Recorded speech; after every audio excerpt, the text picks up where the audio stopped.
Welcome everyone, this is Common and Cam, and today I'm going to go in more detail about Season 5 of Voltron Legendary Defender. Those 6 episodes recently came out on Netflix. Now I've done my entire review on it, but I'm going to go into a little bit more detail on one aspect of the show, which is Shiro himself. Now it's no mystery that Shiro has been subjected to a lot of theories and speculation among the fanbase of sort of his role. The Shiro we are currently witnessing is in fact a clone. Now there's a lot of people out there who can explain it a little bit better and sort of back up on why he is a clone.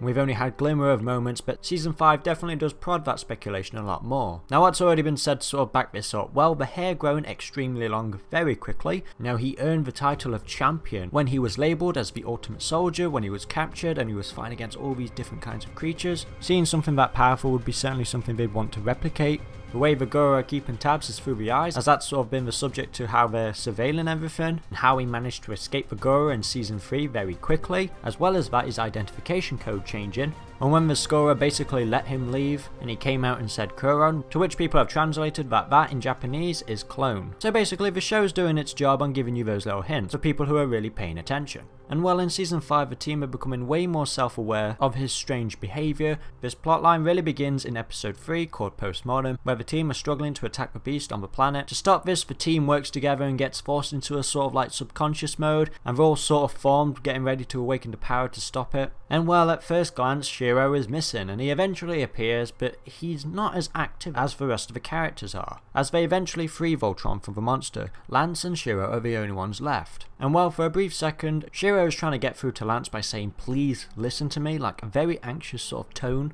Lance can't hear him because there's so much noise, but the entire thing is over and Voltron rises and stops the beast. But this leaves a scratch in Lance's head and he asks Shiro on what he was trying to tell him during the void. And Shiro has no memory of it whatsoever, and apologises to Lance for shouting at him earlier. And throughout these episodes, Shiro becomes a lot more anxious to get things done. He becomes a little bit more tougher and a little bit more meaner as well. He's sort of jumping the gun on when it comes to decisions. And in later episodes, Shiro himself will be confused and sort of try and talk to Lance on sort of what happened, as he can't really make sense of it. Now the whole scope of this plot reminded me of something else, and that was in Metal Gear Solid 5 The Phantom Pain, thinking about Venom Snake. Now in that game it is revealed that he is Big Boss's sort of phantom, it's his double. They're not clones or anything like that, and yes, I would initially have gone to the whole Solid Snake and Liquid being actual clones of the legendary soldier Big Boss, but I'm going to be specifically talking about Venom Snake's sort of personality. You know, he was the mental doppelganger. He was infused to become Snake. He believed he was Snake, and I feel like we're seeing a similar situation with Shiro. I don't think he's really aware he is like an infiltration or anything like that. He believes he is the real Shiro, well at the same time making his own decisions, you know, as he actingly is. And I'm not saying he was like some other random person on another planet, like another human, and he was sort of crafted and molded to be like the real Shiro. I don't see that. I do believe the aspect that yes, they did fully clone him,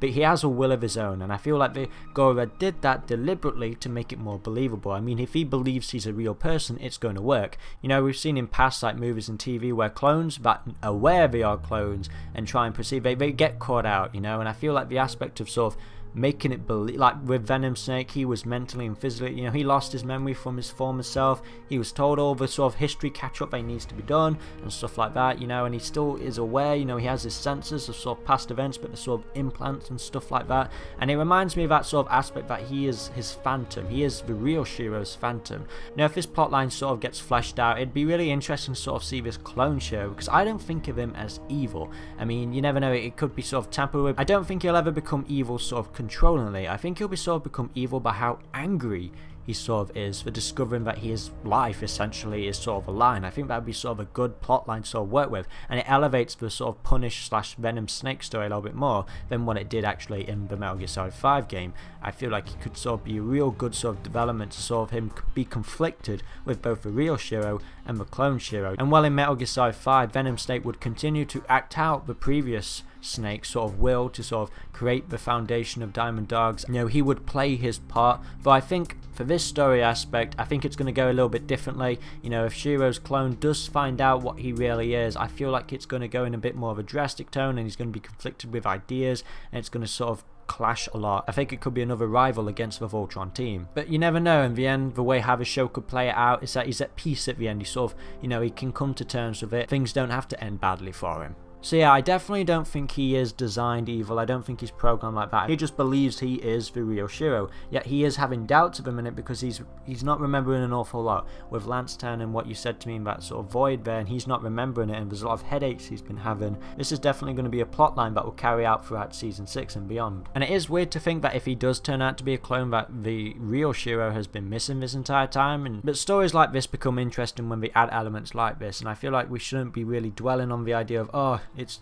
a clone this entire time. So well, it's a part of the show, it's part of the sort of interesting storyline, and I think it has a lot of good opportunity to come out of like good character development, good plot arcs and everything like that. And it does make sense for the Goro to do this, obviously to do anything to get their sort of hands on it with Haga, she's controlling and everything like that. Whether or not she has anything really to do with it, though the most likely chances she does is obviously pretty high.